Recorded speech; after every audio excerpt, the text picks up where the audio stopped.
देखो हर्ष ने कोई जाने कौन कर तो आज करोड़ों लोगों के दिलों की धड़कन बन रहे हो, युवा को आइकॉन बना रहे हो हर्ष।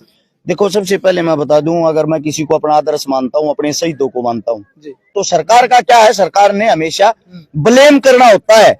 आप जाके उनकी गुलामी शुरू कर दो। मैं आज भाजपा को ज्वाइन करूंगा अपने हरियाणा में, कल से मेरे पोस्टर बड़े बड़े लगेंगे, दूध का धुला हुआ है, 1 सेकंड में हो जाऊंगा। तो ये सरकार की नाकाम कोशिशें होती है इंसान को रोकने के लिए। उन्होंने जंजीरें बना रखी। गुलामी की जो गुलामी वालों के तलवे चाटना ना, उससे अच्छा संघर्ष करना, संघर्ष में चाहे जान चली जाए। अब कल हरियाणा सरकार ने, कल 4 तारीख है, मेरे ऊपर कोई मुकदमा लगाया है। कल मेरे को पेश होना है SC/ST एक्ट का। ये होता है किसी को जाति सूचक शब्द बोलना। आप पिछले 10 साल से मेरे कार्य पे नजर मार के देखना, मैंने आज तक कोई जाति सूचक शब्द क्या, मैंने आज तक ये शब्द भी नहीं बोला मैं किस जाति से आता हूँ। उसे दूसरा ये है, जिसने मेरे पे केस डाला मैं उसको जानता नहीं, आज तक उससे मुलाकात नहीं, उससे कोई लेना देना नहीं। अब जैसे ही ये इस केस में कल क्या होता है पता नहीं, शायद अंदर डालेंगे तो 3 से 4 महीने में जमानत होगी। फिर इससे अगला दिन 5 तारीख में एक केस और लगा रखा सोनीपत के अंदर। वो जो केस है सरकार का, उसमें ये है कि मैंने किसी का प्लॉट कब्जा लिया, किसी पे फिरौती मांग ली, 16-17 हथियार वाले लड़के रखता हूँ, 20 लड़के मैं एक साथ वैसे रखता हूँ, गुंडे टाइप के। मेरे पास जितने बच्चे रहते, किसी पे कोई केस नहीं है। छोटा मोटा केस तो देखो आप पे भी होगा, मेरे पे भी होगा, कोई किसी पे लगवा सकता है, सामाजिक केस होता है, समाज का होता है। अब ना मैं उसको जानता हूं जिसका मैंने प्लॉट कब्जाया है, ना ही मैंने आज तक ये पता मेरे पास हथियारों वाले बच्चे कौन रहते हैं, ना ही मेरे को ये पता वो प्लॉट था कहां जा कब्जाया। तो सरकार का क्या है, सरकार ने हमेशा ब्लेम करना होता है। आप जाके उनकी गुलामी शुरू कर दो। मैं आज भाजपा को ज्वाइन करूंगा अपने हरियाणा में, कल से मेरे पोस्टर बड़े बड़े लगेंगे, दूध का धुला हुआ है, 1 सेकंड में हो जाऊंगा। तो ये सरकार की नाकाम कोशिशें होती है इंसान को रोकने के लिए। उन्होंने जंजीरें बना रखी है। ऐसे नहीं फंसेगा, किसी के अंदर कोई कमी नहीं होगी तो उसको ऐसे फंसा लो।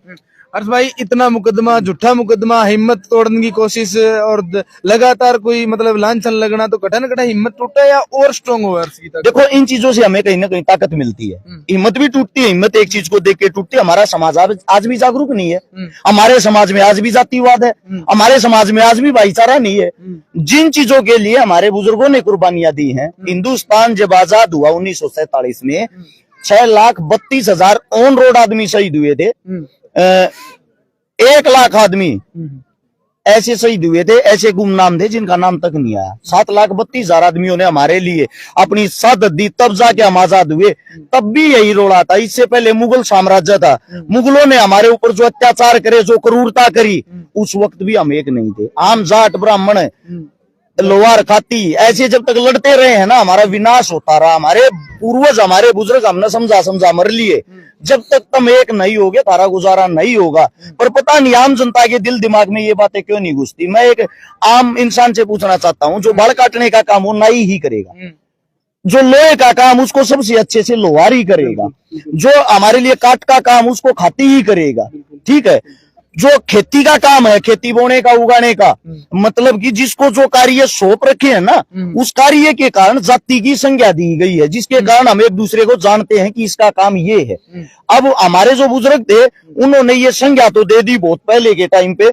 उससे आते हम उस संज्ञा को नीचे ऊंच मानने लग गए। ये निचली जाति से, ये उचली जाति से। हमारे को तो आज तक ये समझ नहीं आया जाति कौन सी नीची होती, कौन सी ऊंची होती।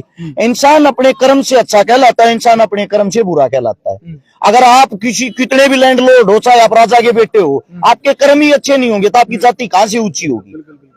हर्ष भाई, आज की यूथ है और विशेषकर मुंसरी की जनता था प्रेम के ऊपर उमड़ रही है, क्या मैसेज देना चाहोगे? और मुंसरी की धरती पर पहुंचे हो, क्या हो लगे? मैं सभी मेरे प्यारे बच्चों से, प्यारे भाइयों से एक बात कहना चाहता हूँ। जो हमारा गाँव है, गाम राम होता है। गांव से बड़ी कोई ताकत नहीं होती। हमारे माता पिता भगवान होते हैं। रियलिटी में भगवान वो होते हैं जिन्होंने जन्म देके हमारे को इस धरती पे जो लेके आए हैं। उनसे बड़ा कोई हमारे लिए भगवान नहीं। अपने माता पिता की इज्जत करे, सम्मान करे। आपके गांव के जितने साथी, सबके अंदर एकता हो। और आप जिस खेल को खेलने के लिए आए हुए, जिस खेल के लिए आज यहाँ पे ये जो पूरा हुजूम उमड़ रहा है, उन सब से एक शिक्षा जरूर ले। आपके गांव के अंदर एक ऐसी एकता हो, एक ऐसी खेल भावना हो, जो आपसे छोटे हैं, यूथ हैं, वे भी आपसे सीखकर नशे से दूर होकर इसी लाइन में जाएं।